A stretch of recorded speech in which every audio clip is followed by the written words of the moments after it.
സമീപകാലത്ത് ഏറ്റവും ശ്രദ്ധയാകർഷിച്ച social media താരം രേണു സുധി കൂടി ബിഗ് ബോസിൽ എത്തിയതോടെ വീട് അക്ഷരാർത്ഥത്തിൽ മത്സരക്കളമാകും.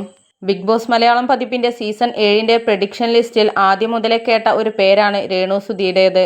പ്രവചനങ്ങൾ ശരിവയ്ക്കും വിധം രേണു ബിഗ് ബോസ് മത്സരാർത്ഥിയായി എത്തിയിരിക്കുന്നു. സമീപകാലത്ത് ഏറ്റവും ശ്രദ്ധയാകർഷിച്ച സോഷ്യൽ മീഡിയ താരം രേണു സുധി കൂടി ബിഗ് ബോസിൽ എത്തിയതോടെ വീട് അക്ഷരാർത്ഥത്തിൽ മത്സരക്കളമാകും എന്ന് പ്രതീക്ഷിക്കാം.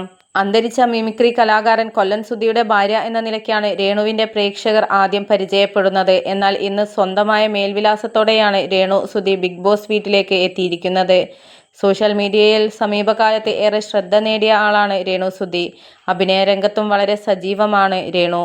സുധിയുടെ മരണശേഷം അഭിനയവും മോഡലിംഗുമൊക്കെയായി മുന്നോട്ട് പോകുന്നതിന്റെ പേരിൽ പലപ്പോഴും രേണുവിന് വിമർശനങ്ങൾ കേൾക്കേണ്ടി വന്നിട്ടുണ്ട്.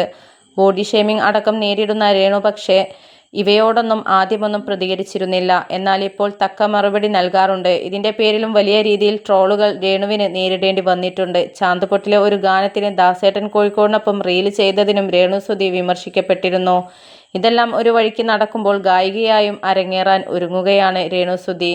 നേരത്തെ തന്റെ യൂട്യൂബ് ചാനലിൽ പങ്കുവച്ച ആദ്യ വീഡിയോയിൽ രേണു ഒരു പാട്ട് പാടിയിരുന്നു. ഇത് വലിയ ശ്രദ്ധ നേടിയിരുന്നു. രേണു സുധി അഭിനയിച്ച ഒരു സിനിമ അടുത്തിടെ യൂട്യൂബിൽ റിലീസാവുകയും ചെയ്തിരുന്നു.